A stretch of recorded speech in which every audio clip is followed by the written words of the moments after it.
You're not poor. You've been made poor. And the most dangerous part? You don't even realize it.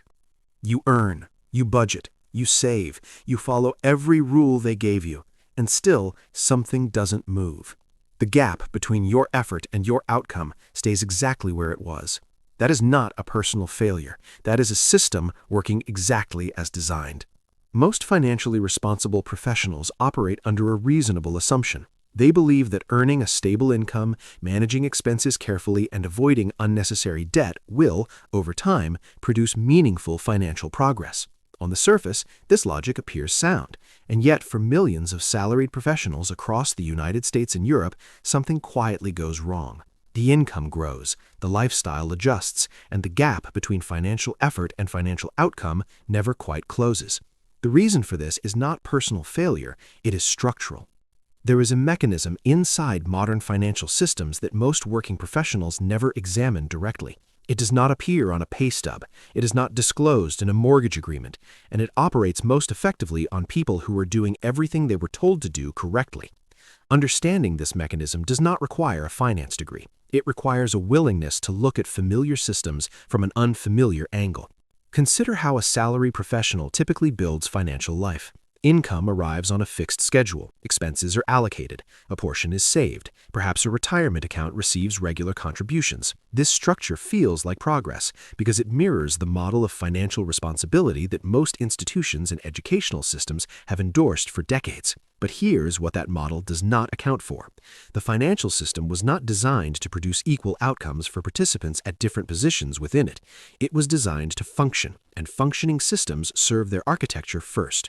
The first structural dynamic worth examining is the relationship between salary growth and purchasing power. When income increases, it is rarely interpreted as an opportunity to restructure financial position.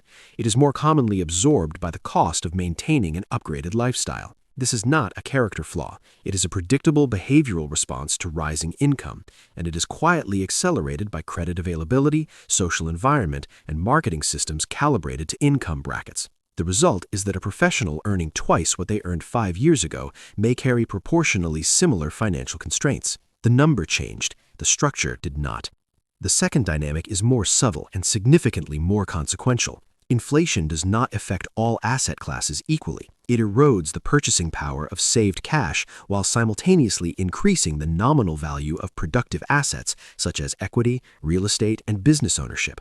A professional who holds wealth primarily in the form of a salary and a savings account is not protected from inflation. They are exposed to it. Meanwhile, the same economic conditions that reduce the value of their savings tend to increase the value of assets they do not own. This is not coincidence. It is the structural logic of how capital preserves itself inside an inflationary system.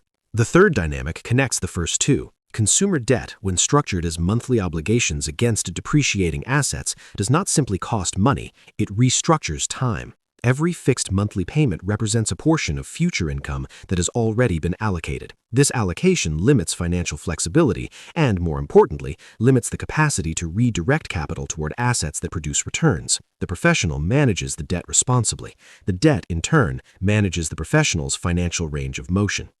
What financially sophisticated individuals recognize is that the primary variable is not income level. It is the structure of how income flows after it arrives.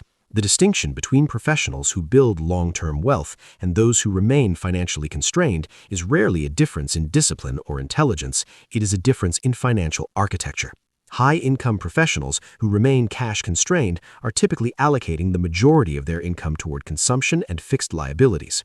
Financially positioned individuals are allocating a meaningful portion toward assets that generate returns independent of their direct labor. This reframing has one critical implication. The goal is not to earn more inside the existing structure. It is to change what the structure does with what is earned. And the most common mistake professionals make when attempting this shift is treating it as a budgeting exercise rather than a structural redesign. Reducing a streaming subscription does not change a financial architecture. Redirecting capital systematically toward income-producing assets does. The financially aware professional does not experience the system as something to work harder within. They experience it as something to understand clearly and position within deliberately.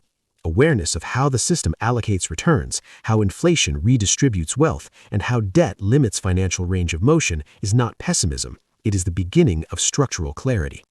If this changed how you evaluate your financial structure, consider subscribing to Unfiltered Finance.